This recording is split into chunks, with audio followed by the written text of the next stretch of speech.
Hello guys, good morning. তোমরা সবাই কেমন আছো? আশা করছি সবাই ভালো আছো।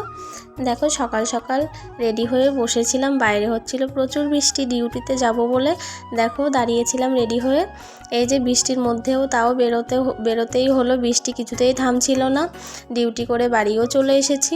দেখো বাড়ি এসে রান্না করার কিছু ছিল না, আমি তো বাড়ি ছিলাম না, বাজারও করতে পারিনি। এদিকে তোমাদের দাদাভাইও বাড়ি ছিল না, তাই বাড়িতে ছিল ডাল ডিম।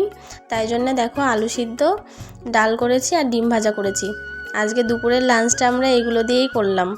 দেখো এই যে খেয়ে নিচ্ছিলাম, তোমাদের দাদাভাই আর ছেলেও আগেই খেয়ে নিচ্ছিলাম দুপুরের খাবারটা। মাঝে মাঝে এরকম সাদামাটা খাবার খেতেও বেশ ভালোই লাগে বলো, সবসময় তো আর ভালো খাবার খাওয়া হয় না।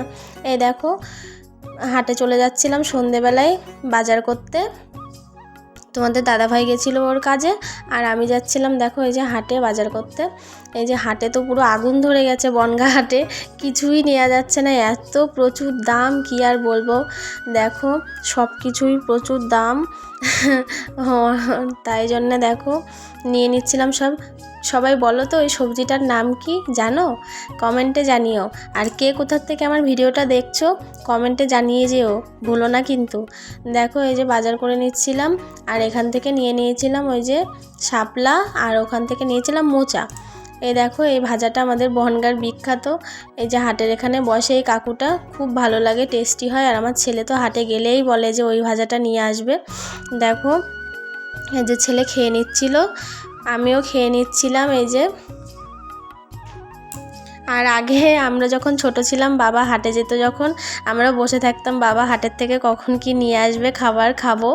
আর আমার ছেলেও হয়েছে। আগে যারা মানে গ্রামের মেয়ে তারাই বুঝতে পারবে, ছেলে মেয়ে, যে বাবা মা আগে হাটে গেলে পরে কি মজা হবে। দেখো যে ছেলে কি বলছিল। আর এই যে আগে যে কথাটা বলছিলাম, ভিডিওটি ভালো লাগলে লাইক কমেন্ট শেয়ার করতে ভুলো না কিন্তু।